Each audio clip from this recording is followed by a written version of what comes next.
View manipulation in Autodesk AutoCAD Plant 3D is fairly straightforward. Obviously, as in most programs, the easiest way to get around your program is to use your mouse. Like in many programs, using the mouse will allow you to pan and zoom. For instance, if I go ahead and roll my mouse forward here, you'll see that it kind of comes in closer to me. And if I roll it back towards me, it's going to move away. Now, one of the things I want to point out to you is that you see where your cursor is. You can kind of use the cursor as a target for the area, and then wherever you're kind of hovering the cursor is going to be your target, and that's where you'll get your zoom in and your zoom out from. You can also use your mouse as a panning device. You can hold down your middle mouse wheel, and that's going to turn it into kind of a grip, as you see there.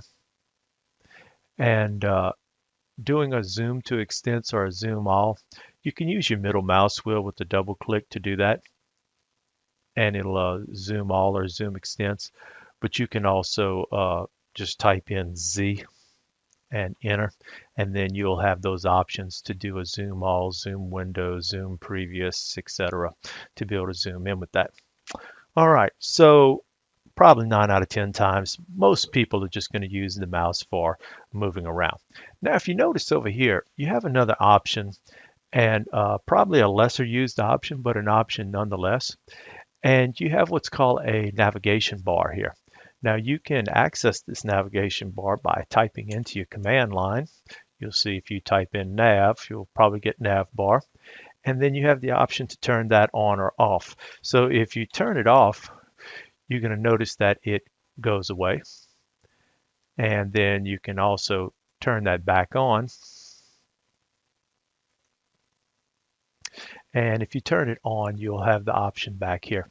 Now, one of the interesting things with navbar is you can get this little navigation wheel. If you put the navigation wheel on, you have several options here. You have orbit, pan, rewind, rewinding views to get yourself back to a previous view. But you also have zoom things here where you can zoom in and out with it. You can also use it as an orbiting device to where you can manipulate the screen. You can also turn it into a panning tool. So some people find this tool easy to use, but as I said, probably not as commonly used as just typing in the commands or using the mouse per se. A right click and choosing close wheel will allow you to close that up. All right, so beside that, you can also go full time and use that little hand right there to do panning around the screen. You also have many more zoom options here. You can choose your zoom extents. Perhaps you want to go around a specific area of your plant, and then you can just draw a window around that and use the zoom window to zoom into there. You have some other zoom things that you can choose from: zoom all, zoom dynamic, you can scale zoom, center zoom, so on and so forth. But those options are all there for you in that navigation. You also have you can do a free orbit, free orbit or a continuous orbit here. Another option for orbiting around the screen is to hold down your shift key. And if you're holding down the shift key and pressing your middle mouse button, you can also orbit the screen that way as well. Okay, and those are some of the major things that you can do with the navigation bar. Now, of course, if you want to take that off, you can also hover over this little X right here, and you can close that navigation bar up. All right, so let's take a look at something else that you have as far as view manipulation or getting around the screen there.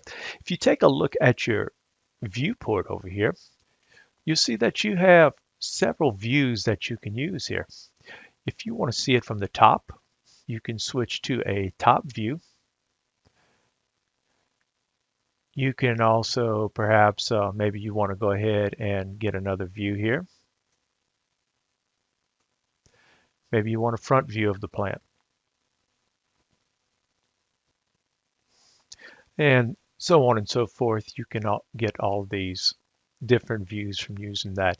Also, whenever, we'll go ahead and switch this back to an isometric view. You can also choose how you want your plant to be represented, where it says shaded here. See if I can get this, switch this up over here. And you could get a wireframe view.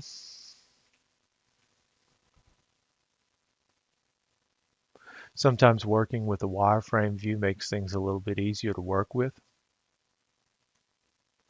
You can also go for a conceptual view. And you have several other choices there as well. One of the other interesting ones may be like the X-ray view that you can use. It's kind of a combination between the 3D conceptual view as well as the wireframe, because you can still see your edges fairly easily. Okay, so that ought to give you some idea about getting around the program and doing some view manipulations within Plant 3D.